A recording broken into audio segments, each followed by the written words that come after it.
everyone and welcome to our channel. My name is Eleonora Romanini. I'm a registered migration agent in Perth, Western Australia, and the name of my agency is Green Wings Migration. Today I want to introduce you DAMA in New South Wales. So if you follow the channel, you may see many other videos we recorded in order to discuss about the DAMA options. I believe the DAMA options are becoming extremely popular in Australia in general, and we can see many new DAMAs being discussed on a regular basis. So if you would like to know more, follow this video and watch the others as well, and then reach out if you need more information for your own circumstances. DAMA stands for Designated Area Migration Agreement. It's a negotiation made by the local government and the Department of Home Affairs in order to create some more scope for sponsorship opportunities in a determined area. The idea of DAMA is to bring more people to regional centers in order to provide them with better opportunities migration-wise, but also and foremost to populate areas that would not normally attract as many people as they do thanks to the DAMAs. It's also a huge opportunity for businesses operating in those areas because of course they become more attractive to migrants. So they may be able to better fill job vacancies at almost any level of skill and with different occupations that would not normally be reported on a regular skills occupation list. Today, as I introduce you to the New South Wales ORAMA DAMA, I would like to discuss the huge opportunity that this region provides. The list in this area is huge. We are talking about approximately 130 occupations that could be sponsored with a great amount of benefits, especially for the visa applicants. There are many occupations that are considered a skill level 4 and a skill level 5 according to the ANZSCO classification. If you're not aware of what the ANZSCO is, it's essentially a list of all occupations that can be performed in Australia and New Zealand, and it's the list that the Department of Home Affairs uses to create their skills occupation lists.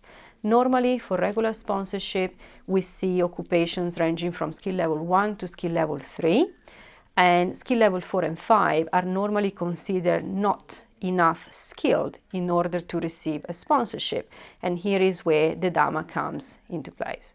DAMA do allow to sponsor skill level 4 and skill level 5 occupations. So for example, if you're working as a bookkeeper or as a meat process worker, you may find an opportunity of a sponsorship in a DAMA region. The ORAMA DAMA covers many areas in New South Wales, almost the entire territory, except for obviously the metropolitan area. The concessions I was introducing before are about age, are about English, and are about TSmith. So in terms of age, if you are a visa applicant in the ORAMA region, you may achieve your permanent residency up to 55 years of age. This is 10 years more than a regular sponsorship. Normally, the way this happens is that you get sponsored in the DAMA region. You obtain a visa 482 or a visa 494. You keep the visa for 3 years, and then depending on the occupation you're getting sponsored under, you apply for permanent residency through the transitional stream, 186 transitional stream in the DAMA framework. In terms of TSmith, that's something that is a little bit better for the employer. So when you get sponsored, the employer must pay you a certain minimum salary. Currently, the salary is $70,000 a year. It's due to increase to $73,150 from the 1st of July. But if you do get sponsored in a DAMA framework, then you may be sponsored on a slightly lower salary, so up to 10% reduction compared to a normal sponsorship, which obviously makes it a little bit more attractive for the business because they can save some costs, but they can also meet the expectation of the market. And the last concession is about English. Depending on what kind of occupation you're applying for, you may be able to get the visa without having to score the regular vocational level or competent level, depending on the circumstances. Now that we discuss in general terms what the Orana DAMA requires, let's dig a little bit deeper into the actual criteria that must be met in order to access the visas. So if you are a business, obviously you must be operating in the regional area and you must have been operating for at least 12 months. You must be able to show positive financials, or at least financials that would genuinely support the position you are going to sponsor in terms of salary paid and continuity of the job offer as well. Once you have identified your need to access the Orana DAMA, the first thing you need to do is to contact your local representative. The region is enormous and it's divided in other sub-regions, so you need to contact the center that's responsible for the portion of the territory where you operate from. You will need to present a business case where you explain why you're thinking to access the DAMA, how long have you been trying to recruit people for under the occupations that you're looking for. Once you've presented this business case to the regional representative, they will evaluate it. Obviously, they will try to work with you in order to create the best possible scenario that will then be presented to the Department of Home Affairs. When this local representative says yes, they will pass your case to the Orana DAMA organization, the general one, which will have to also endorse your request. And if they also say yes, then finally it will be passed on to the Department of Home Affairs. At this stage, you will be finally able to lodge a proper labor agreement request. In your labor agreement, you will see that you have the possibility to declare how many positions you require under all occupation that you need to sponsor, and this approval will be valid for 12 months initially.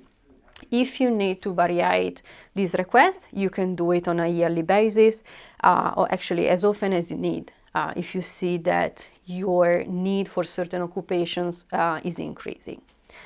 Once you have a labor agreement in place, then you can start nominating your employees, and once the nomination is approved, the employee can actually lodge their visa application. So now, if you are an employee, please be sure that you understand that you cannot proceed with a DAMA request on your own. As we said, this is a sponsorship framework. You always need the support from your employer. In many cases, your employer may have pre-negotiated certain occupations and the availability of certain quantity of position, and also what kind of visa they prefer to use between a 482 or a 494. So it's really about understanding if you do meet the criteria for these two kind of occupations, or if the employer is willing to lodge a request to variate their current agreement to be able to suit your skill profile. Again, what you need to demonstrate depends on the occupation that you have been chosen for, that you are presenting. So in general terms, you can say that if you do have an occupation that's skill level 1, 2, and 3, that's featured on the regular skills occupation list, you should abide to whatever criteria is requested to be met for 482 and 494 visas under the regular streams. Some occupations in this skill level 1, 2, 3 group have a compulsory skills assessment requirement just to make sure that you really are able and capable to perform your occupation to the required standard for the program. All occupations 4 and 5 will have a compulsory skills assessment requirement. Again, these are occupations that are normally not as skilled, so definitely the department wants to make sure that you are able to do your job. In terms of occupations 1, 2, and 3, there is a little bit of a concession as far as the experience goes. So if you studied in Australia to obtain the most relevant qualification for the job that you perform, the experience that you need to demonstrate is reduced. So if you apply for a 482 visa, you will need to demonstrate only 1 year of work experience on a full-time basis instead of the regular 2. And if you are applying for a 494 visa, you need 2 years of experience instead of the regular 3. If you work in an occupation that's a skill level 4 or 5, the amount of work experience you need to demonstrate will vary. It depends on the qualification you have obtained and also where the qualification was obtained.